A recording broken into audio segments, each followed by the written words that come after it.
Hello बच्चों, कैसे आप सब लोग। आज हम डिस्कस करेंगे क्लास 12 फिजिक्स का, जो कि चैप्टर हमारा है वेव ऑप्टिक्स। इसका मोस्ट इम्पॉर्टेंट क्वेश्चन है जो कि हमारा बोर्ड एग्जाम में पूछा ही जाता है। तो इसलिए आप इसको बहुत ध्यान से जो है समझिएगा और वीडियो के अंत तक बने रहिएगा। देखिए, सबसे पहले हम यहाँ पर बात करेंगे क्वेश्चन हमारा किस तरीके से पूछा जाएगा।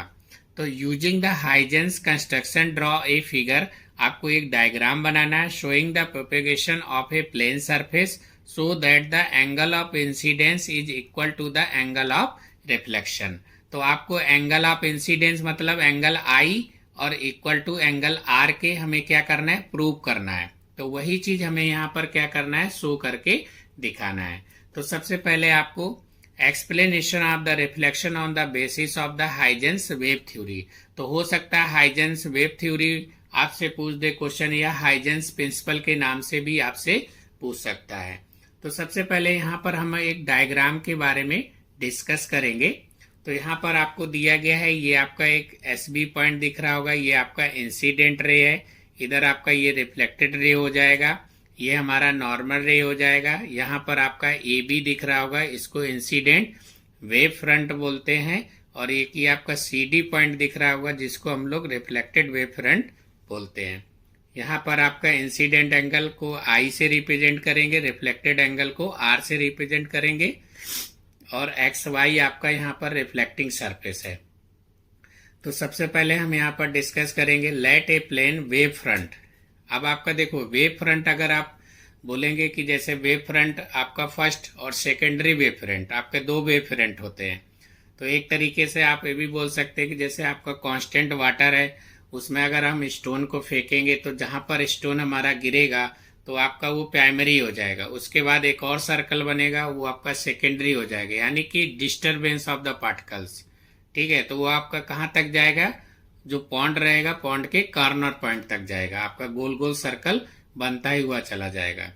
तो वही आपका दिया है। तो लेट ए प्लेन वेव फ्रंट, आपका ए बी इज क्या दिया है, incident on A reflecting surface. तो यहाँ पर हमारा एक रिफ्लेक्टिंग सरफेस, आपको पता ही है एक्स वाई क्या है, रिफ्लेक्टिंग सरफेस है, as shown by the Huygens principle, जैसे कि हाइजन प्रिंसिपल में बताया गया। इन द टाइम आपका दिया disturbance reaches from B to C, ये हमारा बी पॉइंट है। ये पार्टिकल आपका यहाँ से क्या हो रहा है, मूव हो रहा है। तो ये बी पॉइंट से कहाँ पहुंच गया, सी पॉइंट पर पहुंच गया है, जिसको अपन लोग secondary wavelet from A must have the separate over a hemisphere of the radius. तो यहाँ पर आपको एक हेमी स्पेयर दिख रहा होगा, ये यहाँ पर बना हुआ है। फिर उस कंडीशन में जो AC है, AC आपका क्या होगा, BD इक्वल टू CT हो जाएगा। तो ये आपका AC पॉइंट दिया है और ये आपका BD पॉइंट दिया है, तो वो CT के इक्वल हो जाएगा। हैंस टेंजेंट आपका दिया है CD, तो ये आपका CD एक जो दिख रहा है उसको टेंजेंट बोला गया है। और टेंजेंट यहाँ पर रिफ्लेक्टेड वेव फ्रंट बोलते हैं इसको, तो यहाँ पर रिफ्लेक्टेड वेव फ्रंट बोला गया है। अब इन ट्रायंगल हम ले लेंगे, तो यहाँ पर ट्रायंगल आपको गिवन है कौन सा, ABC, और ट्रायंगल आपका ADC दिया है। तो V है angle BAC equal to angle CDB हो जाएगा, जो कि आपका 90 डिग्री हो जाएगा। तो यहाँ पर एंगल आपका दिया गया है, ये आपका जो A पॉइंट है वो आपका 90 डिग्री एंगल में आ जाएगा, और इधर D पॉइंट है, A भी हमारा क्या है 90 डिग्री एंगल को शो करेगा, D और A पॉइंट।